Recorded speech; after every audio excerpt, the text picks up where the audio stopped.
Hello বন্ধুরা, সবাই কেমন আছেন? আমি মাহাদ ইসলাম রিশাদ। প্রায় অনেকদিন পর আরো একটি ভিডিও নিয়ে হাজির হলাম। আজকে আমরা যেখানে এসেছি এটি হচ্ছে আমাদের রামরাইল ইউনিয়ন পরিষদের একটি গ্রামে একটু ভেতরের দিকে একটি জায়গা। এই জায়গাটির নাম হচ্ছে পশ্চিম তিতাসপাড়া। এটি সেন্দার সাথেই যুক্ত। এই জায়গাটিতে আসতে আপনারা খুব সহজে আসতে পারবেন। এটা হচ্ছে যে ইকো পার্কটা আছে সেন্দ, যে ইকো পার্ক আছে, সেন্দ ইকো পার্কের ঠিক সামনের দিকে 10 মিনিট হাঁটলে আপনারা এই জায়গাটিতে আসতে পারবেন।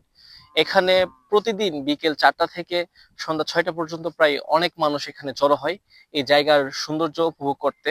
এখানে আপনারা এই জায়গাটা আপনারা আসলে হয়তো বা আপনারা ফিল করতে পারবেন এখানে যানজট মুক্ত একটা এরিয়া। এখানে কোনো রকম ধুলাবালি বা কোনো কিছু নেই, প্রাকৃতিক যে একটা ন্যাচারাল হাওয়া সেটা আপনারা খুব সহজে উপভোগ করতে পারবেন।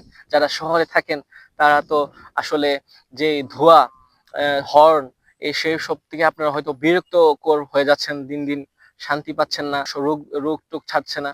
তো তারা আপনারা চাইলে বিকাল টাইমটা যদি শুক্রবার অথবা শনিবার আপনারা যারা বন্ধ থাকেন সেই বন্ধের দিনগুলোতে আপনারা এখানে এই জায়গাতে আসতে পারেন। এটা হচ্ছে আমাদের ব্রাহ্মণবাড়িয়া শহর থেকে খুব সহজেই আপনারা সেন্দতে আসতে পারবেন। সেন্দর ভিতরে ইকো পার্কের ভিতর দিকে একটু ঢুকলেই আপনারা এই মনোমুগ্ধকর পরিবেশটাতে আসতে পারবেন। এখানে পাশেই রয়েছে নদী। নদী বলতে গেলে এটা আসলে এখন তো আসলে বর্ষাকাল, তো পানি বাড়ার কারণে হয়তো নদী হয়ে গেছে। এগুলো আসলে ইয়ার জমি ছিল, চাষের জমি ছিল। এই সবগুলো জায়গায় এখন পানিতে ভরাট হয়ে গেছে।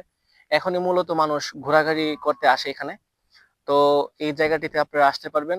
এই জায়গাটি খুবই সুন্দর একটি জায়গা।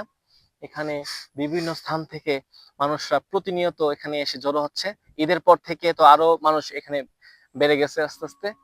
তো আপনারা এখানে আসতে পারবেন। তো এইটাই আছে আজকে আমার ভিডিও।